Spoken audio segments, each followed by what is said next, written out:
real food really is worth it. And that's why I really want to help moms and dads realize that it's worth the effort, and there are lots of ways to make it easier.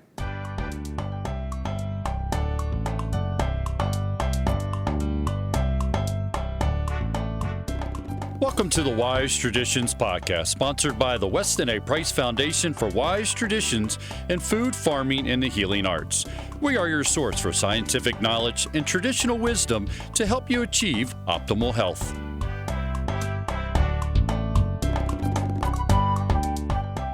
I'm your host, Hilda Labrador. This is episode 52, and my guest is Kelly Moeggenborg, better known as Kelly the Kitchen Kop. Kelly had a food transformation just over 10 years ago, after what she describes as a long love affair with convenience foods. It began with a desire to simply lose weight, but she soon began researching how to eat better, to feel better, and live well. Now she helps others through the same journey through her politically incorrect blog, Kelly the Kitchen Kop.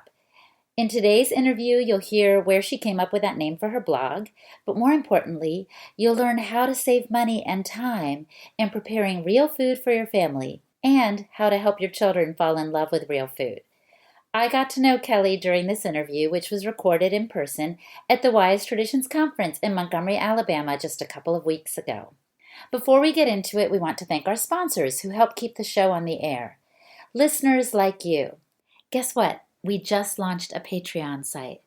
What does this mean? It means that if you are loving this podcast, you have a chance to get more involved, help us keep it going, and expand it to reach even more people. Patreon is a crowdfunding site that makes donating really easy. When you become a patron of the show, you will get exclusive content and the inside scoop on it. So go to patreon.com, that's patreon.com, type in Wise Traditions in the search bar, and give a donation of any size. That's it. Thank you. And real milk. Real milk is nature's perfect food. Go to realmilk.com.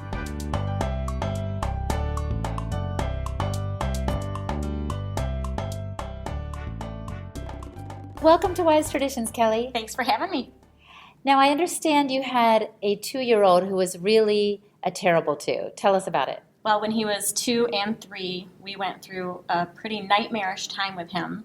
And you know, it's kind of sad to say that about him looking back if he ever would hear this someday, but we talk about it pretty openly. And getting him to sleep was just so tough. And trying to get him to eat and to behave, you know, we'd have these knockdown, drag-out tantrum fits, and he'd just throw himself on the floor, and nothing would work to calm him. And I found out later, we were just kind of gritting our teeth and getting through it at the time. But later, when I changed our food, when I found Sally and the Weston Price Foundation and had really what I call my food conversion, and everything, you know, changed. I got rid of all the junk out of our house, and everything was different. All of a sudden, we had this sweet little child, and now he is a really sweet, great teenager, too. So the food made a difference in his temperament. Totally. But some people would say, well, he just grew out of it. Yeah, no, it was too obvious. Really? Mm-hmm. Now, was he your firstborn? No, he was my second. We have 4 kids. Okay. Yep. And I didn't get any of this. I didn't know any of this until before we had our 4th. And he was easier all along.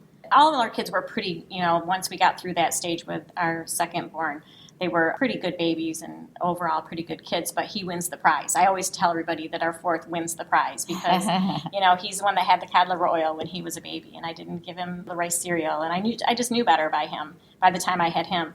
So he, you know, kind of wins the happy kid prize, and the things at school come easier for him, and so it has made a difference.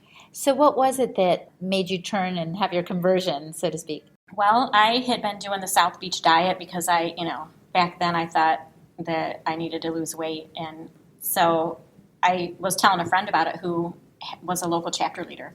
You know, I learned a lot from her because she wasn't a bulldozer like I am. And she was like, oh, okay, there's probably some good things in that diet. And I'm like, well, what do you mean? Like, what's not good? And she said, well, have you ever heard of the Weston Price Foundation? And so I went and looked it up, and I spent 3 hours one morning. So I remember actually very clearly that morning because I sat there dumbfounded. I couldn't believe what I was reading. And it made so much sense to me that if you eat, you know, the way that people ate before everyone was so sick and before all these behavior problems and ADHD and all these things that were making kids unable to sit still in class or to behave at home. It makes a difference. If you actually feed them traditional foods, it makes all the difference. And at the time, we were eating fast food all the time. We weren't eating butter. We had low-fat milk. I mean, we were conventional. We had the whole conventional thing going on. And a lot of sweets, and it was a sad diet, standard American diet. And so, yeah, once we made that change, it was a big difference in him. And I felt a lot better, too, looking back. I used to have some digestive issues. I never thought anything of it. I thought it was normal. And not the case anymore. I mean, I feel great all the time now. And real food really is worth it. And that's why in my talk, I really want to help moms and dads realize that it's worth the effort, and there are lots of ways to make it easier. Well, let's get into that a little bit. Okay. What is some of the extra effort that goes into eating real food? Well, it does take more time because you're cooking from scratch instead of eating out all the time. But I have there's a lot of things I could not fit in my talk.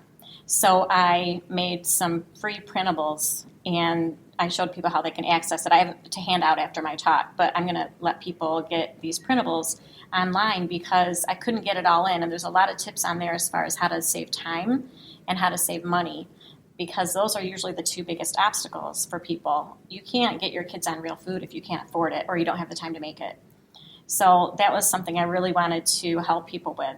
One thing I did before my talk when I was planning is I asked my readers what are their best tips for getting their kids to love real food and for saving money and time, all these obstacles. And so I got a ton of ideas from my readers. And so I had to condense it. So I just want people to know it can be done, and you can get over those obstacles. That's great. So at the end, we'll tell them about the show notes and the links and where they can find these Okay. resources, which is fantastic. But yes, time and money seem limited, right? Yeah. And can you give us one of those practical tips for example, what's a time-saving tip?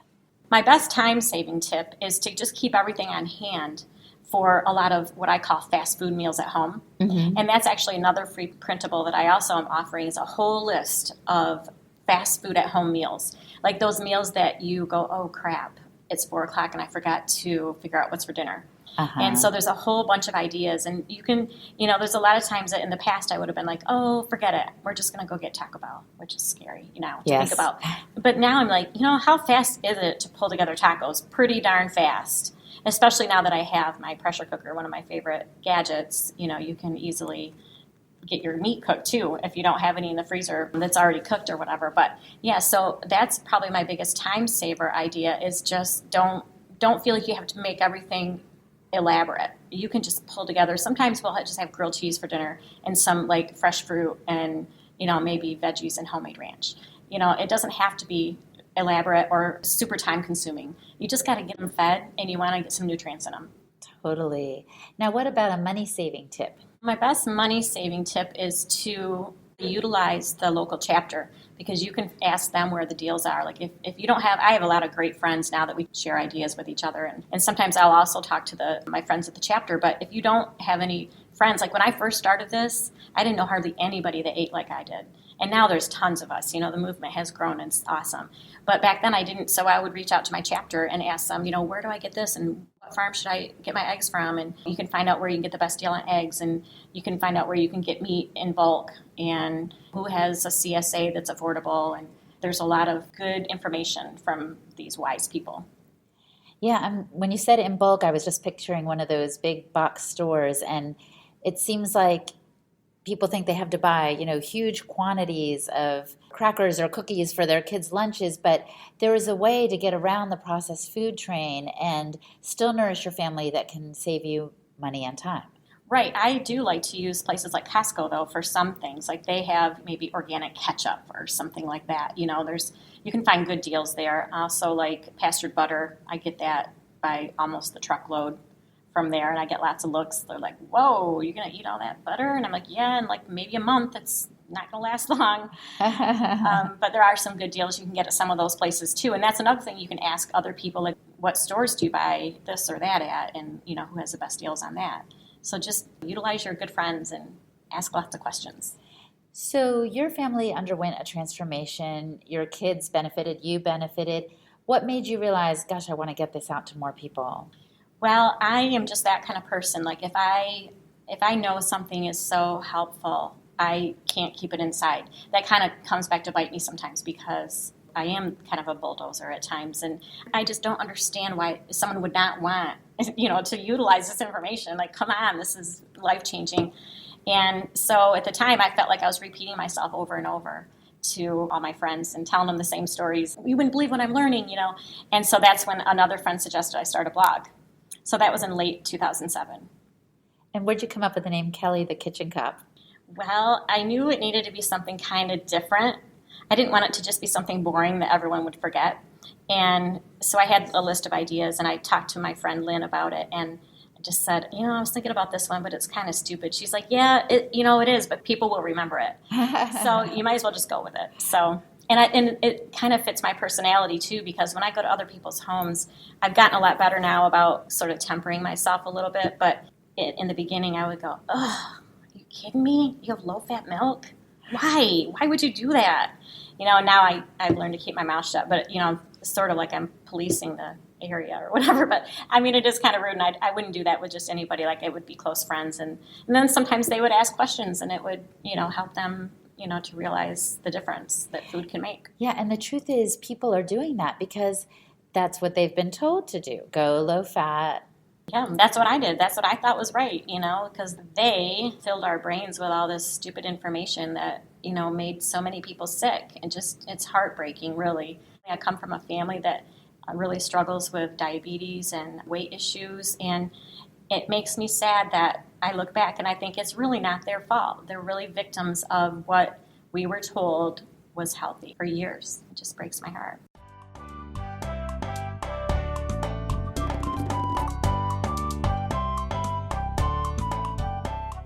Stay tuned because in just a moment, Kelly tells us some of the tips that her blog readers gave on how to help your kids fall in love with real food. Right now, we want to thank our sponsors who help keep the show on the air. Listeners like you. Hey, we just launched a Patreon account so you can easily support this podcast effort from the Weston A. Price Foundation. The foundation does many things, and this is only one of their many projects. We could use your help to keep it going and expand its reach. So if you love this show, go to patreon.com, type Wise Traditions in the search bar, and make a donation of any size. You will get access to behind-the-scenes content, and you will have the inside scoop on everything related to Wise Traditions. Thanks for your help. And real milk. Real milk is pasture-fed, unprocessed, full-fat. Nature's perfect food. Find out about the benefits of real raw milk and where you can obtain it at realmilk.com.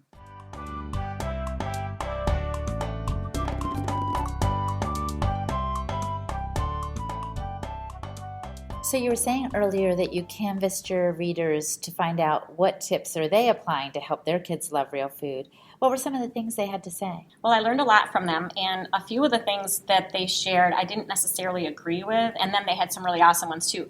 A few of them, the ones I didn't agree with, were things like keep serving it over and over for every meal until they eat it.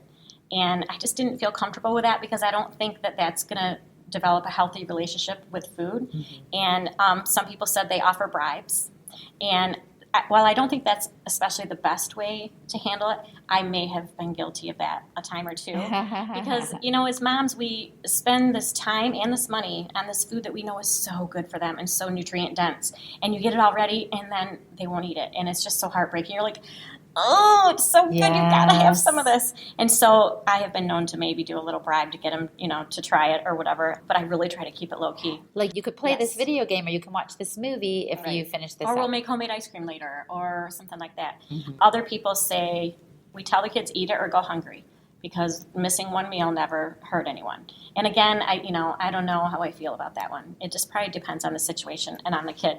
But then the other ideas that people came up with are things that I think are better ideas, and one of them is get them involved and take them to the farmer's market with you or to the farm and let them help you pick out what they're going to make. Actually, my son did that a couple weeks ago, and in my talk I show a video of this because he woke up one morning and I said, I'm heading to the farmer's market, and he said, can I go with you? And I'm like, sure.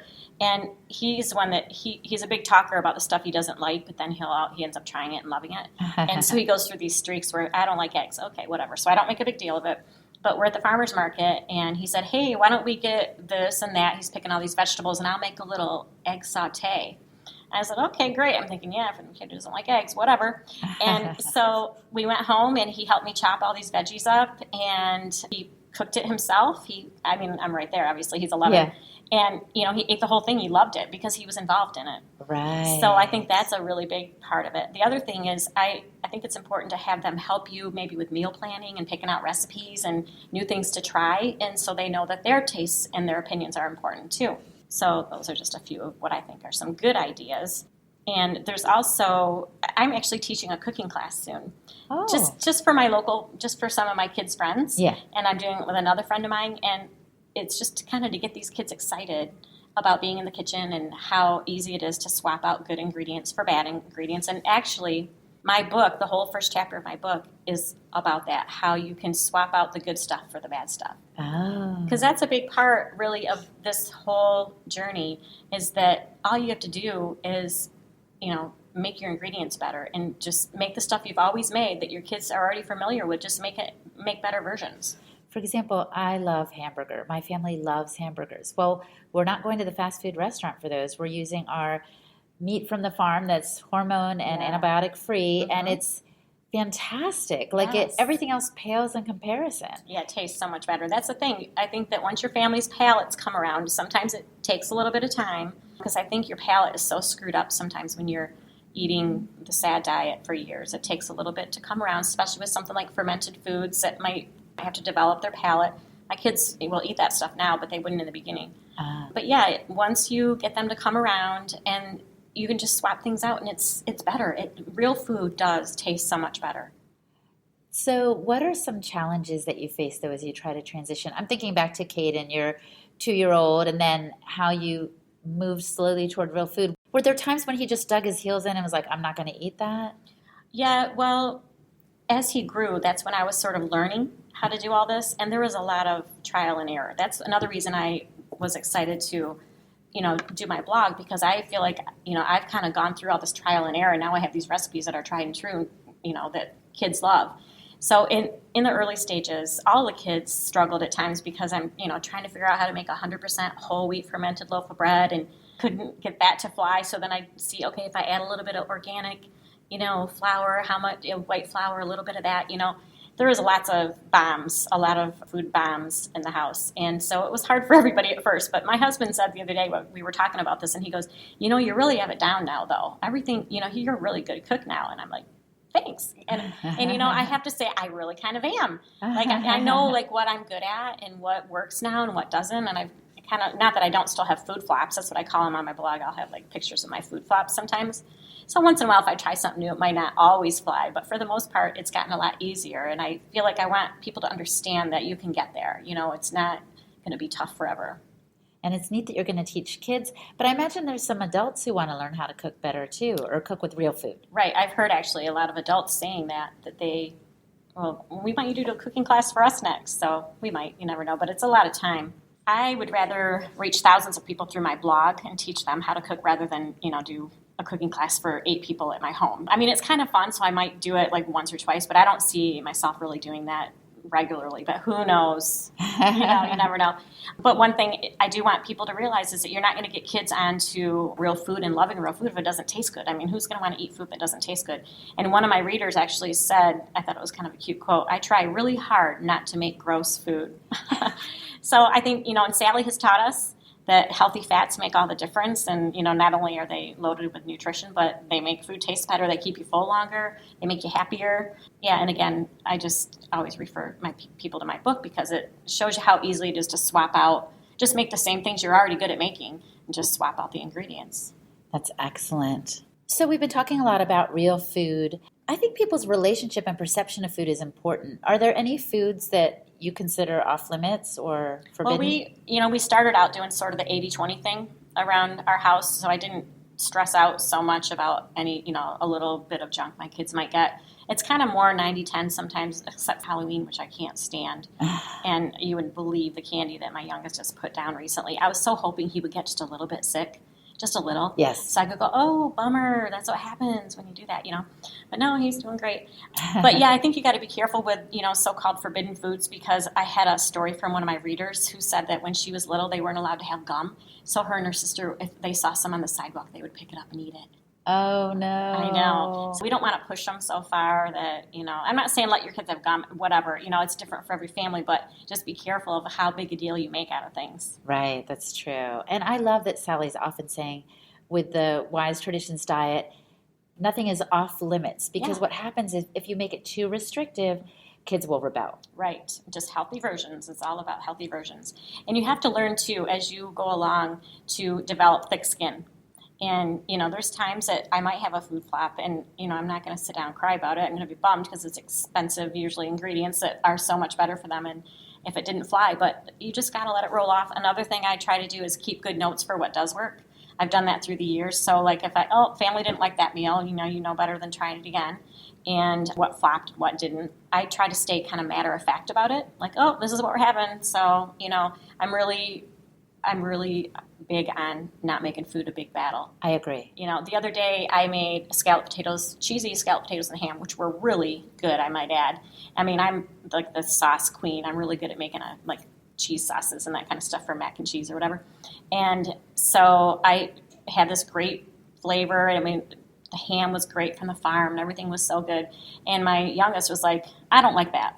I'm like, okay, whatever. I didn't say much about it. Came time for dinner, he went and got a yogurt. Uh-huh. And I said, why aren't you having our dinner? I don't like it. Okay, whatever. He ate his yogurt, which was a grass-fed whole milk yogurt, so I didn't really care that much. And then once he was done with it, he's like, I think I'll try a little bit. And he goes over and gets himself a spoonful, and pretty soon he's got a whole bowl of it. And so I'm just like, he's such a talker. So I think now what would have happened, though, if I would have made this a big battle? You are going to have some of these. This is what we're having for dinner. He never probably would have touched that again the rest of his life, And so I pick my battles well. I try to be really careful about that.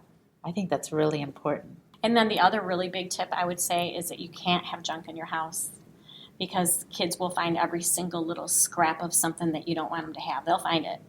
And this is really tough sometimes if maybe your husband or your wife are not on board and you are trying to get the family switched over. And in the beginning, my husband, thank God, he was so on board with me, and he grew up on a farm, so this was no big deal for him. And so when I switched everything out, it was no big deal. He even saw me throwing gads of food away, and he's like, what are you doing? I'm like, sorry, I can't feed this. Now that I know about this, crap, I'm not going to feed it to the family anymore. He's like, all right, whatever. And so he was even cool about that, but it was cheap. Lots of it was just junk, but you can't have the junk in the house, like I said, or they're going to find it. I got an email a few months ago from a reader who said, my sister is in the hospital near you with her son who was in a bad ATV accident and he broke a lot of bones. Is there any chance you could run some bone broth up to them? Because this sister that called me was really into real food, and I think a chapter leader over in the other part of the state, and her sister is not so much. But I said, sure, so I had some bone broth in the freezer. I thawed it and, got it ready, and flavors and seasonings in it to make it really good, and ran it up there. And before I even stepped in the room, the mom was looking at me and chatting with me a minute, and then she points over to her daughter, her teenage daughter, and she said, look at her having that pop. Tell her that's bad for her. Oh, and I said, she doesn't even know me, so she doesn't really care what I think, first of all. But, you just have to not have it in your house. She goes, well, he buys it, and pointed at her husband. Oh. And I said, that's kind of, I don't know if I said this to her, but I'm thinking that's more of a marriage problem than anything. Like, you need to communicate and try to get on the same page so you can not have these battles about, I want those Doritos. Well, if the Doritos aren't there, they're not going to ask for them, Right. And I found as I transitioned my family, there was such a satisfying feel with the real food that the other foods lost their allure. It wasn't off limits for my husband to go buy sodas or this or that, but we found replacements. For example, instead of soda, we drink kombucha, which has the fizziness and a little bit of the sweetness. So that's great. Instead of processed corn chips, I will make popcorn, non-GMO corn, and I just do it on the stovetop in coconut oil. So and lots of real butter. Yes, and who doesn't love that? So we've kind of edged out the bad stuff almost imperceptibly, I would say. Yeah, that's what we did too. I think for some people you have to take it slowly. For me, I don't do anything slow. I just like got rid of it and just started. So that was kind of hard, I think, on the family because all of a sudden it's just gone. But for other families, it might work better to kind of take it slowly. And the other thing is, as you and I were discussing off mic, it's better even if we're talking to anyone preventively. In other words, if you're a single person right now listening to this show, that's great because you have an opportunity to start your family on the right foot. What were you telling me about the French, how the French introduce food to their children? I was reading that the French don't let their young children have sweets or fruit until they're older so that they can develop a more varied palate. And, then they end up liking all these things earlier. If you give a kid a cookie when they're 9 months old, whatever, they're not going to think that much of the vegetables even if it's doused in butter. So if you just start them off with the real food, it does make a huge difference. So Kelly, there's some ways to kind of subtly edge things out of the diet, and then there are other ways to be subtle and sly about it too, right? Right. So that was another way that some of my parents suggested was to sneak superfoods into your kids, and I'm not sure how I feel about it because you want them to develop a palate for these real foods. But again, I may have been guilty of this, and hopefully my kids never hear this.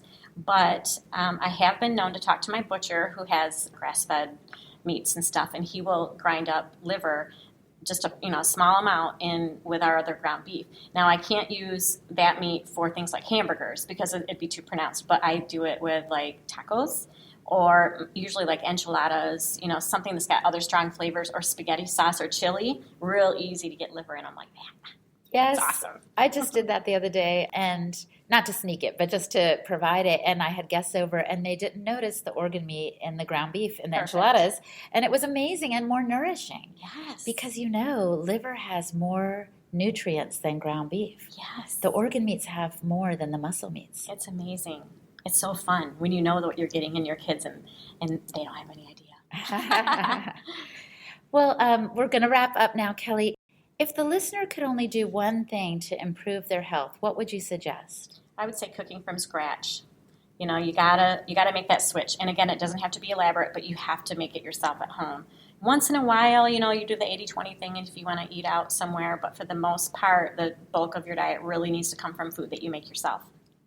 You can really oversee the quality of the ingredients. Yes. And how it's made, what's in it. You don't have to worry about reading labels because you use all whole foods in your recipe. That's fantastic. Yeah. Well, thanks for your time today, You're Kelly. You're welcome. Thanks for having me. My guest today was Kelly Moeggenborg, known as Kelly the Kitchen Kop. Check out her blog, kellythekitchenkop.com, or just go to our website, westinaprice.org. Go to the podcast page and click on Show Notes for episode 52 for all of the resources that Kelly mentioned in today's show. Oh, and a big thank you to my friends at Podcast Village. Sarah Fernandez, you are my editing hero. I appreciate you. Have you been enjoying these podcasts? Have you benefited from them or from the resources on the website or local chapter meetings? If so, please become a member of the Weston A. Price Foundation. It's only $25 for students and seniors and $40 for a general membership. Your contribution is critical for the continued work of the foundation. Wise Traditions is brought to you by the Weston A. Price Foundation for Wise Traditions in Food, Farming, and the Healing Arts. The content of this podcast is provided for informational purposes only and is not intended as a substitute for medical advice.